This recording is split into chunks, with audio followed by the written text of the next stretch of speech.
ಇವತ್ತು ನಾನು ಬ್ರಿಮ್ಸ್ ಹಾಸ್ಪಿಟಲ್ಗೆ ವಿಸಿಟ್ ಕೊಟ್ಟಿದ್ದೀನಿ. ಇದಕ್ಕಿಂತ ಮೊದಲು ನಾನು ಲಾಡಗೇರಿಗೆ ಮನೆಗೆ ವಿಸಿಟ್ ಕೊಟ್ಟಿದ್ದೀನಿ.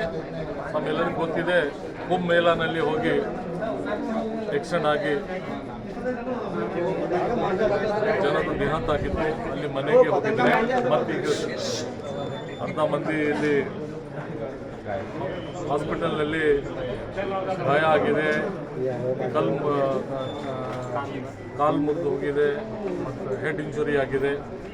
ಆ ಥರ ಮಕ್ಕಳು ಇದ್ದಾರೆ, ಮೇಲ್ ಫಿಮೇಲ್ ಎಲ್ಲರೂ ಇದ್ದಾರೆ.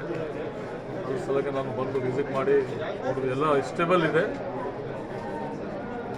ಈಗ ಡಾಕ್ಟರ್ಸ್ಗೆ ನಾನು ಎಸ್ಪೆಷಲಿ ಟ್ರೀಟ್ಮೆಂಟ್ ಸಲಕ್ಕೆ ಡೈರೆಕ್ಷನ್ ಕೊಟ್ಟಿದ್ದೀನಿ. ಇದಕ್ಕಿಂತ ಮೊದಲು ನಮ್ಮ ಡಿಸ್ಟ್ರಿಕ್ಟ್ ಇನ್ಚಾರ್ಜ್ ಮಿನಿಸ್ಟರ್ ಎಲ್ಲರೂ ಬಂದು ವಿಸಿಟ್ ಮಾಡಿ ನೋಡಿದ್ದಾರೆ. ಇದ್ರ ಸಲಕ್ಕೆ ಸರ್ಕಾರ ಫುಲ್ ಅವ್ರ ಜೊತೆಗೆ ಇದೆ. ಏನೋ ಸಮಸ್ಯೆ ಇರಲಿ, ಸರ್ಕಾರದಿಂದ ಆಗಲಿ ಪರ್ಸನಲ್ ಆಗಲಿ ನಾವು ಅವ್ರ ಜೊತೆಗೆ ಎಲ್ಲ ರೀತಿಯಿಂದ ಖರ್ಚು ಮಾಡಲಿಕ್ಕೆ ರೆಡಿ.